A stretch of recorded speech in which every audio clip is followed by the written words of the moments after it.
For over 7 months now, we have been reporting on mass hunger strikes happening at the Guantanamo Bay detention facility. On Monday, military officials announced that a core group of 19 are left. But before we declare the mass hunger strike more or less over, let's take a quick look back at how the protests played out and what has changed since it started. On February 6th, the hunger strike reportedly began. Lawyers and humanitarian groups said the detainees' initial reason for the strike was the constant and invasive searches that guards conducted on the cells, as well as the confiscation of several Qurans. However, it took weeks before prison officials formally acknowledged what was going on. But even then, their numbers of how many people were actually participating was significantly lower than other reports. Over 2 months into the strike, the spokesman for the High Commissioner for the UN human rights body wrote a letter to RT saying that they are looking into the details of the mass hunger strike. And throughout this time, the more the public knew about the hunger strike, the more protests and petitions actually took place across the country. Guantanamo detainees saw a new change of command on April 12th, when the Obama administration appointed Rear Admiral Richard Butler as the new commander of the Joint Task Force Guantanamo.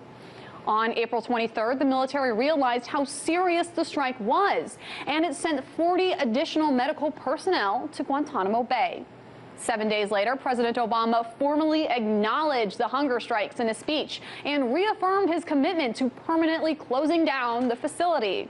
A little less than a month after that, the president held his first major foreign policy speech in years at the National Defense University, where he began to lay out his plans to transfer detainees out of Gitmo.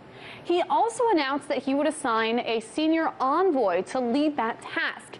It was the moment human rights advocates and prisoners themselves have been waiting to hear for months during the hunger strikes and also during those forced feedings.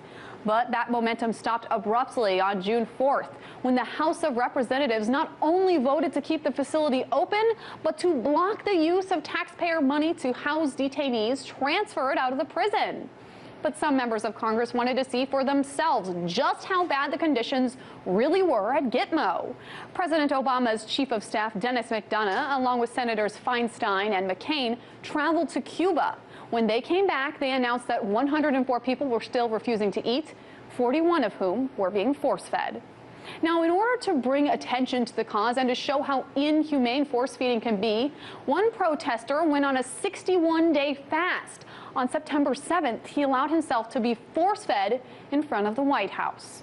And then Monday, military officials announced that they will stop releasing daily hunger strike updates because the number of protesters steadily dropped to a core group of 19 defiant protesters.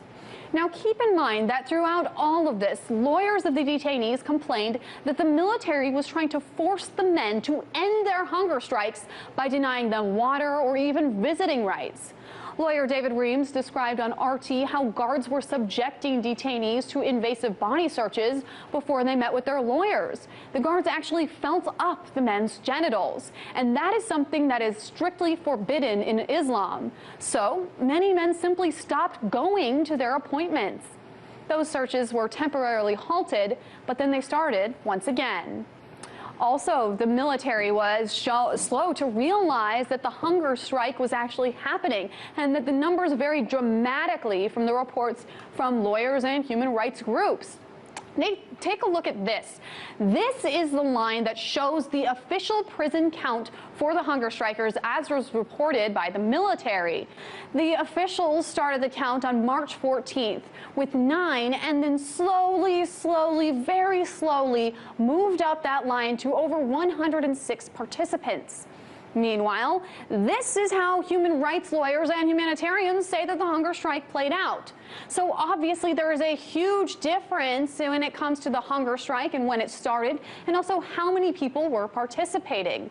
But eventually, officials did acknowledge that 106 men were participating at one point in time. And that's where we are today. A lot has changed since the hunger strike began, but whether it was truly a result of this mass hunger strike depends on who you ask. In Washington, Meghan Lopez, RT.